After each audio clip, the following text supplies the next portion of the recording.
was it like to have an other half for the last 60 days? Steep, huh? Very steep. Expedited. Hello everyone, welcome to an episode of Monday Lai Liao. As you can see, we're having a lot of fun with this episode. So this is an episode that's going to see both Mason and myself, sorry, Monday.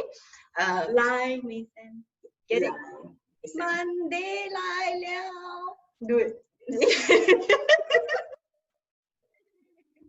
It's going to take me a few episodes to be able to master that. But welcome again, everyone. And I'm sure all of you are back to somewhat a normal routine or somewhat a pseudo-normal routine. I think today we are going to take the topic which everyone is going through right now, which is reopening your business, reopening your entities, and even your life.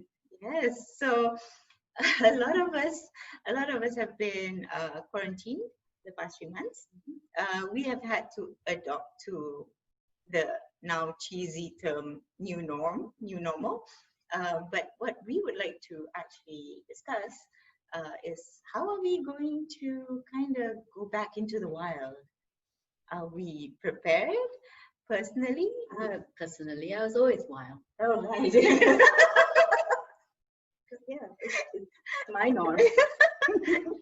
She's really having a little bit of an issue going back to the wild. I am, you know. Yeah.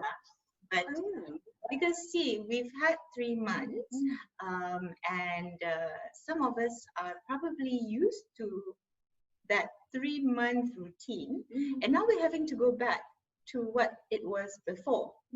So, you know, hear us out today in this episode, and you know, we'd like to also know your thoughts on how you're preparing to get back into either a routine or maybe, you know, having to do things that you were not that happy doing before that.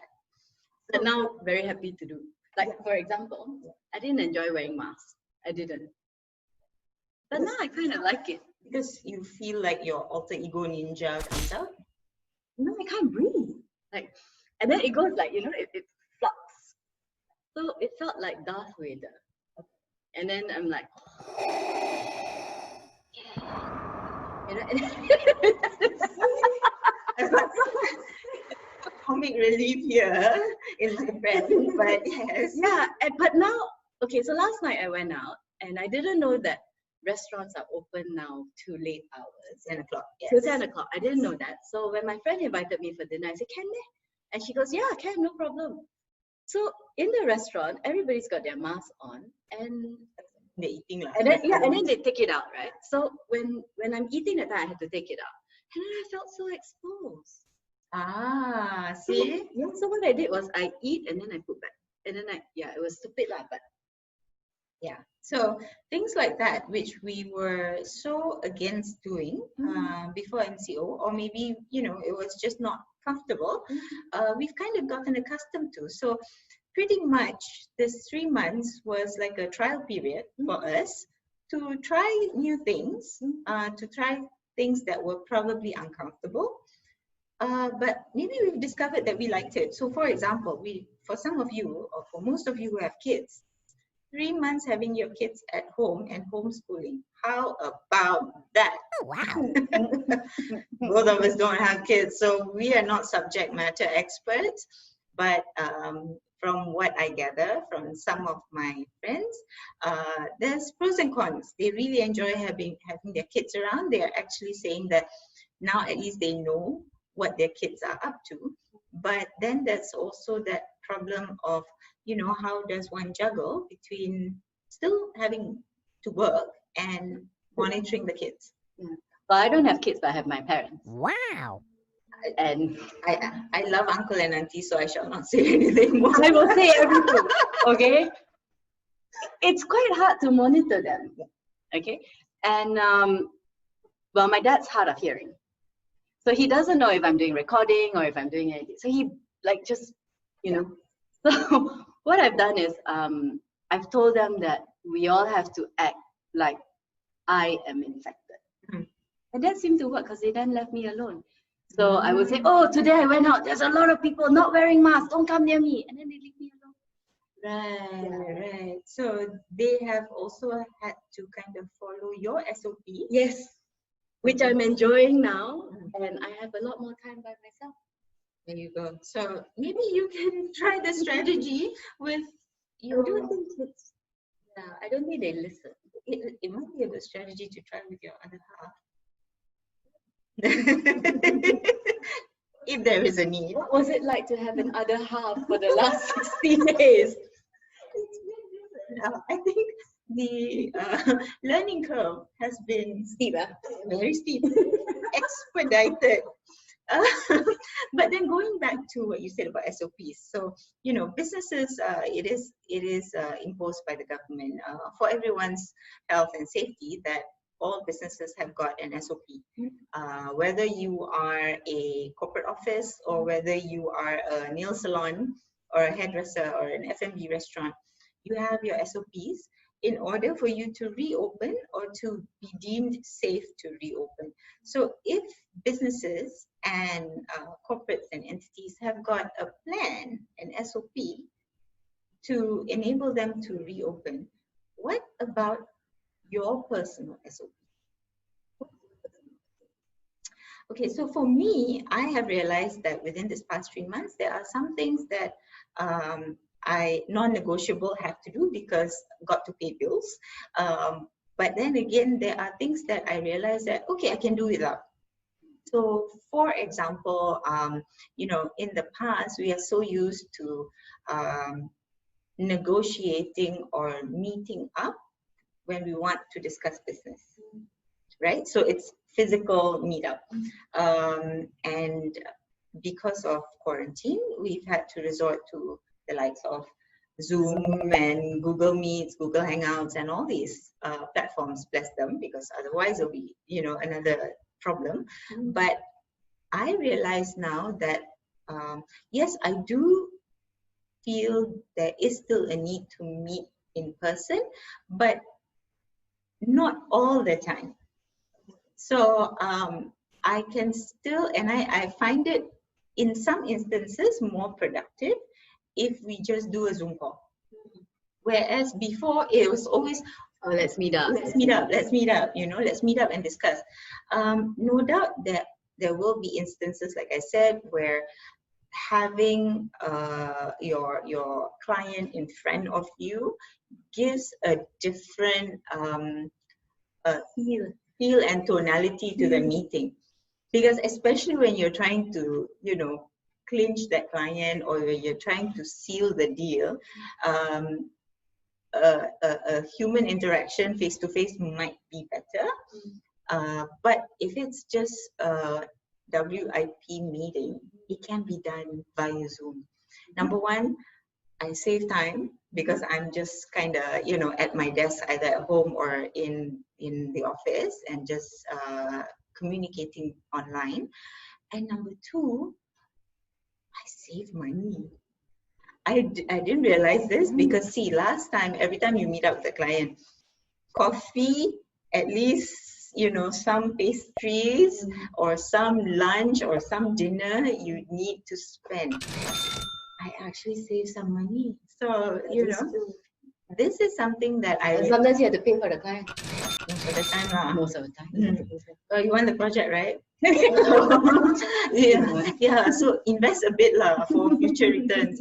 But yeah, so this in particular is something that I might, or I think I'm most likely going to adopt moving forward. How about you? What's been your...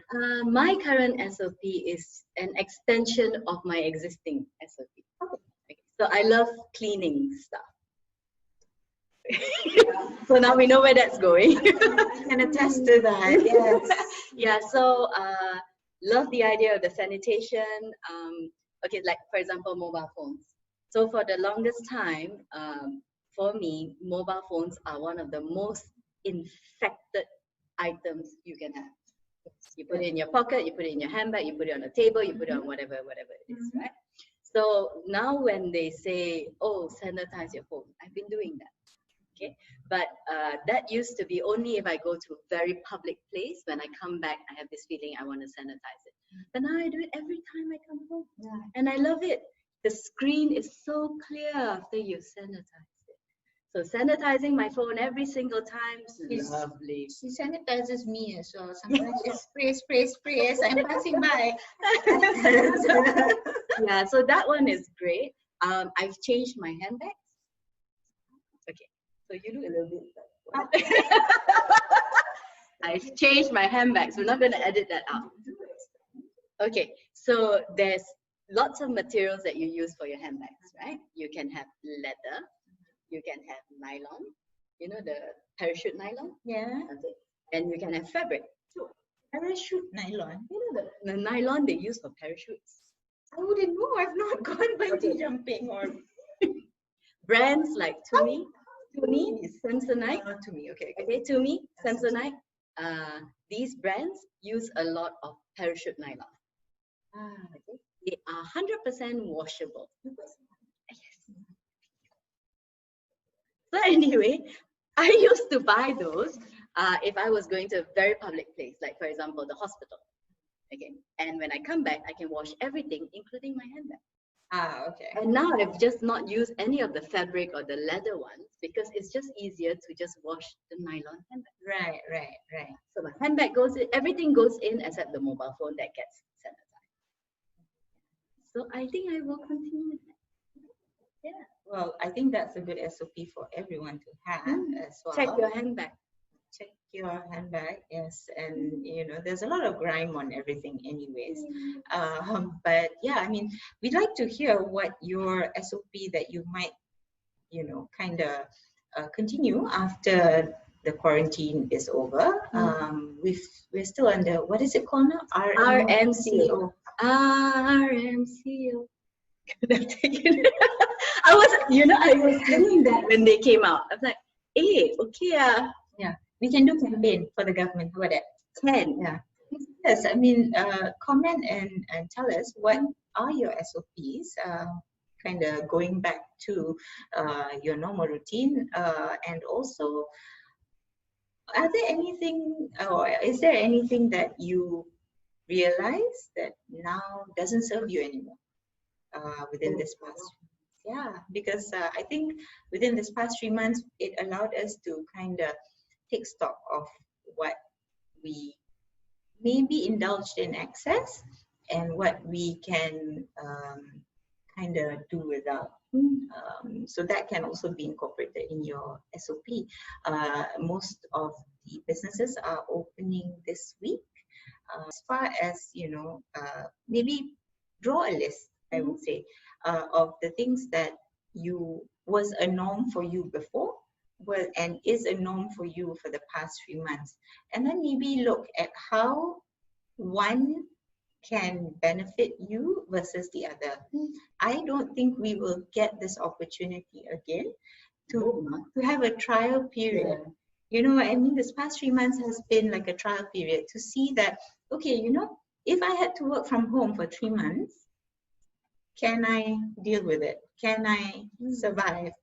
And clearly we can survive, but whether it's the most optimum for us, it's, you know, something that we need to evaluate. Okay? I agree. Yeah. So, you know, do this exercise at home.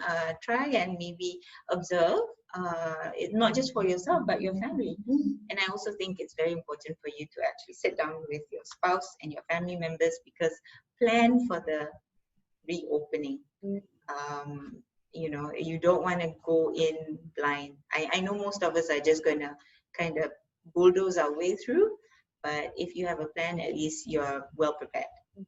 I think most important is be flexible. Like today you want to wear a mask, wear a mask. Tomorrow you don't want to wear a mask, don't wear a mask. Then the next day you want to wear a mask, wear a mask. Because we're in a new norm. Yes. So it's all about your comfort level and be flexible. The other thing I wanted to ask you, if you can comment below, let us know, because you know, we've seen quite a number of businesses during the quarantine that made an impact as far as your lives.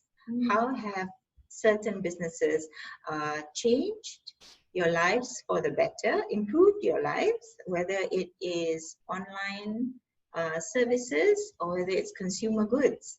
So when I say consumer goods, I mean, you know, the things you consume like bread, hint, hint.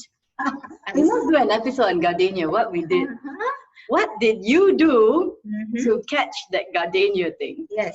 So we are, hopefully the next episode, I'm just getting confirmation from a certain corporate brand that I hope can come on board for our next episode. And if they say it's a green light, then we will see how they manage to deliver multiple new products even during quarantine. And these products were not only groundbreaking, they were also quite a buzz on the internet. So everyone was talking about it. Okay. So fingers crossed, hopefully they say okay and they'll come for the next episode, and we'll share down in the comment and tell us what items or what products you saw during MCO that was like, wow. But we'll save it for the next one. Yeah, it's like bursting at the seams. Yeah, I have to.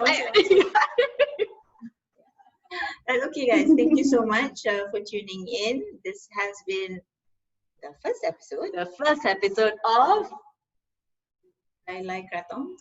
Monday Lai Liao. Bye.